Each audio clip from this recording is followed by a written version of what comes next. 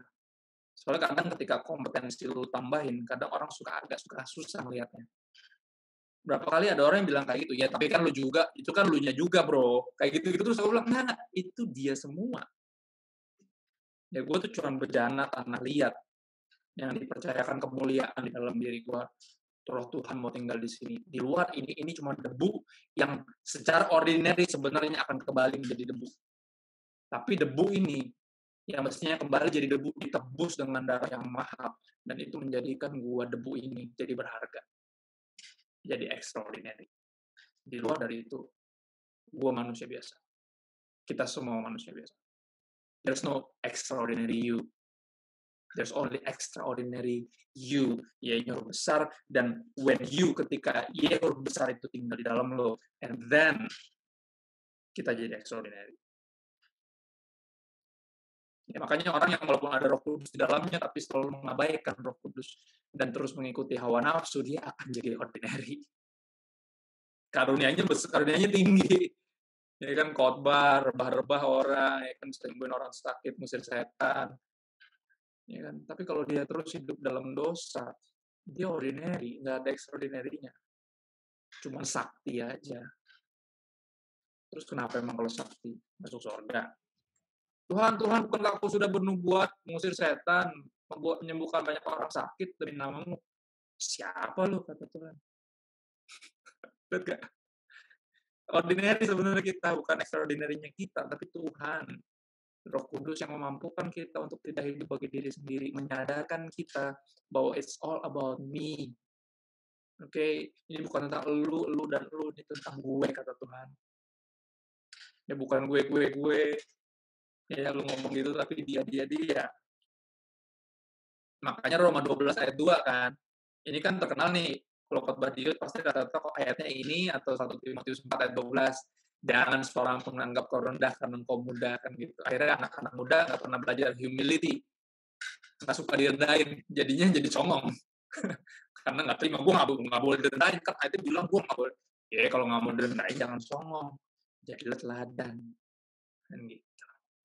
Ya, ayat terakhir. Janganlah kamu jadi serupa dengan dunia ini. Kenapa? Karena dunia ini, me, myself, and I. Itu ordinary. Dunia ini buat dirinya sendiri. Ya, tapi apa? Berubahlah oleh pembaharuan budimu. Ya, nih, manual book. Oke. Sehingga kamu dapat membedakan. Paradigma yang mesti diputar, diubah. Paradigma yang bisa mengubah paradigma cuma firman Tuhan. Ya, bukan apa kata orang, apalagi kata dunia, apalagi kata setan. Yang ada makin ngaco. Ya, berubahlah oleh pembaruan budimu, sehingga kamu dapat bedakan mana kehendak Allah. Apa yang baik, yang berkenan kepada Allah, dan yang sempurna. Gengs, benar atau benar, kalau lu masih ordinary, lu bukan nggak bisa bedain mana kehendak Tuhan. Lu nggak peduli. Bukan nggak bisa bedain. Lu nggak peduli. Bodoh amat kehendak Tuhan. Nggak. Ya, benar nggak? Lu bukan nggak bisa bedain. Lu nggak peduli. Ya. Dimulai dari perubahan di dalam, sehingga kita mulai peduli sama kehendak Tuhan. Heal my heart and make it clean. Open up my eyes to the things unseen. Show me how to love like you have loved me. Break my heart for what breaks yours. Ya, bikin hati saya patah atau sakit karena apa yang bikin sakit hati. Everything I am for your kingdom's come. Lagu apa? Hosanna, Hosanna, Hosanna in the highest. Ketika lu mulai peduli sama kehendak Tuhan, dia akan mampukan lu bedain mana yang baik, ya, yang berkenan, dan yang sempurna.